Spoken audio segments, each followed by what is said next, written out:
حل ارشاد فرما دیں. ہماری عادت جو نکلے تو کوئی چند ایک حل ہو. مطالعہ ہے جیسا بھی آپ نے فرمایا ماشاء اللہ. اب کوئی ایسا اسلامی بھائی کوئی ایسا ہو، اسلامی بہنوں میں بھی مسائل، اسلامی بھائیوں میں بھی مسائل ہیں، کوئی ایسا ہو جو ہمیں ہماری اسی وقت یا کسی وقت بھی ہماری اصلاح کی کوئی صورت نکال دے کہ یار آپ ذرا ان باتوں پر، ان الفاظوں پر، یا آپ نے یہ جو انداز اختیار کیا تھا اس دن، تھوڑا اس کا یار آپ 1 کی 10 سنے گا اور اصلاح کرنے بیٹھے گا نا کسی کے انداز گفتگو کی،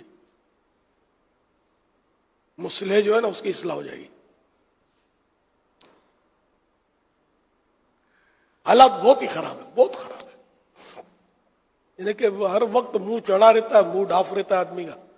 تو ایسی پوزیشن ہے کہ سہاتا نہیں ہے. مطلب پر اپنے نفس کو سوائے نا تو سوائے گا،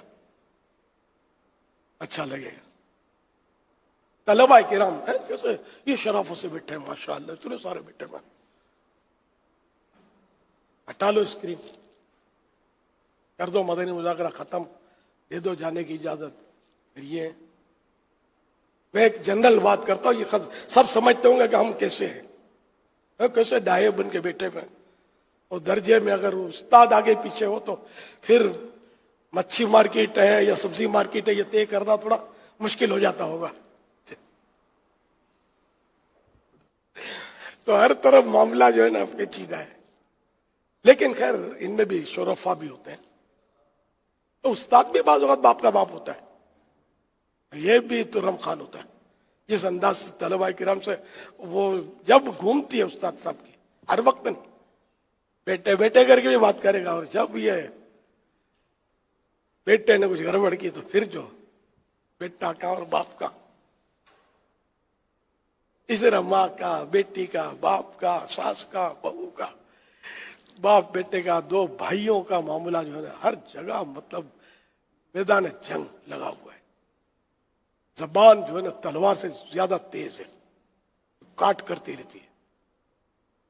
تو زبان کو جس نے کنٹرول کر دیا نا وہ کامیاب ہے. نہیں ہوتی کنٹرول، رہا ہی نہیں جاتا. ابھی میں آپ لگتے ہوں گے کہ یار یہ ہے ماہر گفتگو، میرے جیسا رف آپ کو شاید ہی ملے کوئی.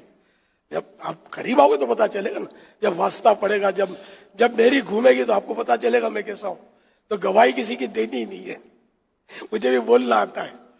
اللہ کرے کہ میں مطلب امتحان میں نہ پڑھوں، میں سمجھانے کے لیے بول رہا ہوں. انہیں حالات ایسے ہیں.